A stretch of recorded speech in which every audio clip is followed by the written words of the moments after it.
Prime Day, I take some time to look at the deals, and normally I don't buy anything, but full disclosure, I did buy some lunch boxes today as I was preparing to talk to you about Prime Day for my kids.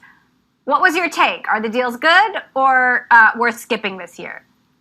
I heard the same thing that you did, but in terms of rising costs and the fact that there's all these kind of supply chain issues that would, squeeze profit margins and sellers wouldn't be able to have as great deals. But honestly, looking at the deals on Amazon, they're pretty good. And, when I think about Prime Day, I think about 23andMe, Instant Pot, and headphones. They always have deals, but there are also some new players on the market. So if you look at 23andMe, that's one of the biggest deals that they have.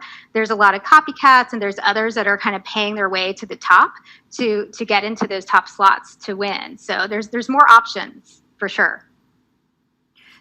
So just, talk to us a little bit about the evolution of Prime Day, because, you worked at Amazon for many years. Prime Day has definitely had some bumps in the road, but what has it taken to get to this point and to coordinate all of these deals on such a massive level?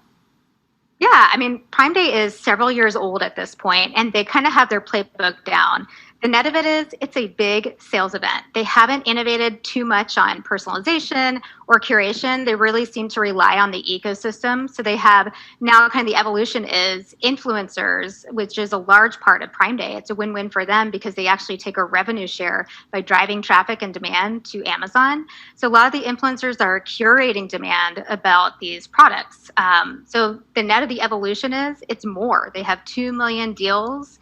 Everyone kind of expects it, and they know they need to prepare for Prime Day. The only issue is it's been a moving target. Last year they moved it to October. This year they moved it into June. So that makes it the bigger challenge for a lot of people. But they really do kind of have the playbook that they do again and again, and it's a deal day. So last year was a $7 billion event for Amazon. This year, expectations around $10 billion. Where do you think that number is going to fall? Yeah, I think eMarketer predicts it at 11 billion, which is an 18% increase year over year. And, I think that it's going to be a huge event. So that sounds about right. And how does this set the stage for the second half of the year? We know that Amazon is going to have a tough year over year comp because last year we were all on lockdown, and now we're at a moment where the pandemic is really starting to be slowly in the rearview mirror, and you have Andy Jassy taking over the company from Jeff Bezos in just a couple of weeks, and so the responsibility for the second half is going to be on him.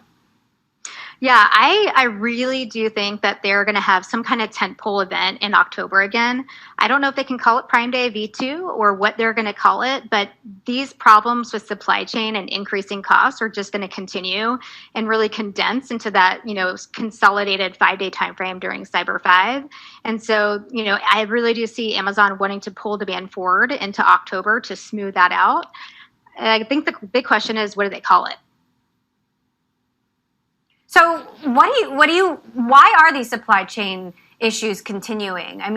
You would think that, now sort of a year and a half into this, that they would have been shaken out. But what are the real problems that are continuing to persist that the folks on the other end of the, Amazon Smile box don't necessarily see? Yeah, just all these issues that start with manufacturing in China with container shortage, increasing cost there. There's a toy manufacturer that talked about a container cost them $700 to $1,200, and now the cost is $1,000 to $16,000 for that same container.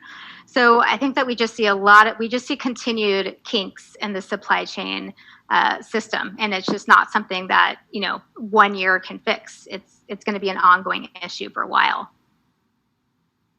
So basically, we're predicting a Prime Day 2 sometime in the second half of the year, maybe in October, and could this become a biannual event?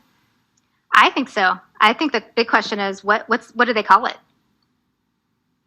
But yes.